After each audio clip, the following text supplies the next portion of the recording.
creature driven by nothing but destruction, Rovagug exists for the sole purpose of annihilation. This mightiest of the Clypoth lords clawed his way out of the abyss at the dawning of the universe, ravaging world after world, even assaulting the lawful plane of Axis.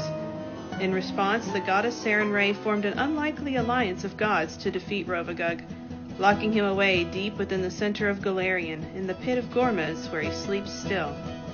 Apart from his own destructive history, Rovagug is known chiefly for his spawn, of which he has many.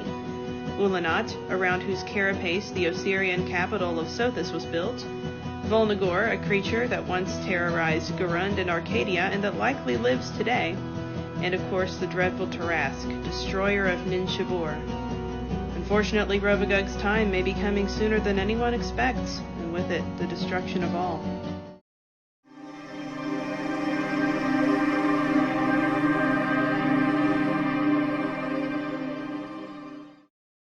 Evil grows fat upon those whose impulses and debaucheries grow too sinister for the mortal soul to bear, and it is Urgathoa, goddess of hedonism and the undead, who rules over that vile excess. Once a mortal woman, when brought before Pharasma to face the consequences of her crimes in life, she fled instead back to Golarion, and became the first undead creature. Her return is said to have also been the origin of disease on Golarion, and her followers often worship her by fostering its spread. A creature of gross extremities, Urgathoa simultaneously exemplifies the beauty and ugliness of sin, with half of her body that of a gorgeous woman and the other a horrific, gory skeleton. From her realm of blood rot on the shores of the Sea of Lamentation, Urgathoa encourages mortals to indulge in the darkness dwelling in their hearts, as she did once so long ago.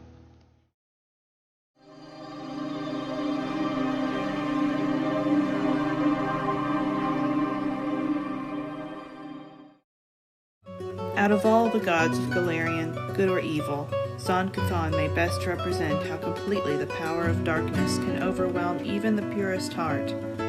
Once known as Dubral, he and his sister Shalene once presided over the ideals of beauty and love. Now corrupted by an unknown evil, Zon Kuthon only finds joy in suffering and torment.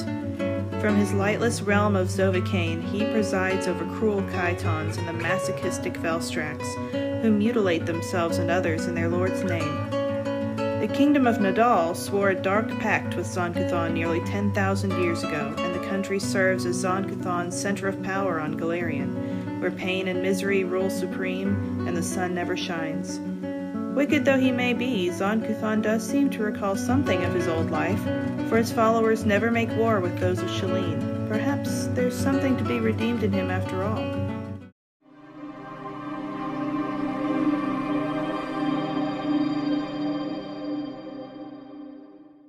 Legend has it that Gorum came to be in the death throes of a massive conflict, a suit of armor standing alone amongst the carnage of armies.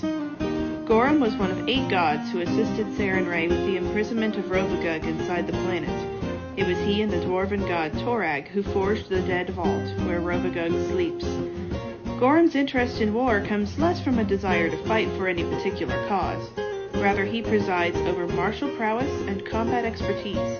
Gorum wastes no time with altruism, taking what he wants when he wants it. While this puts him at odds with other gods at times, none can deny his skill in combat, and many warriors put their faith in Gorum, praying that his powerful hand will guide their blades. If it's true, as the legends say, that Gorum dwells in every iron weapon ever forged, they may be right to do so.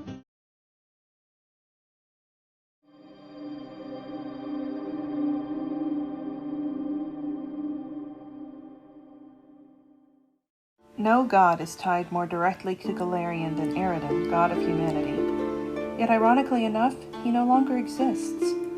Once a powerful Aslanti warrior and swordsmith, Aroden led the remains of his people after the Starstone destroyed their homeland, swearing an oath to forge a new destiny for humanity with his own hands.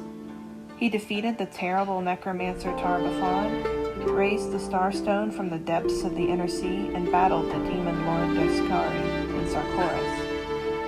Aroden had promised to return to humanity and lead them to glory, but in 4606 he mysteriously died, ending prophecy in Golarion and ushering in the current age. The Age of Lost Omens.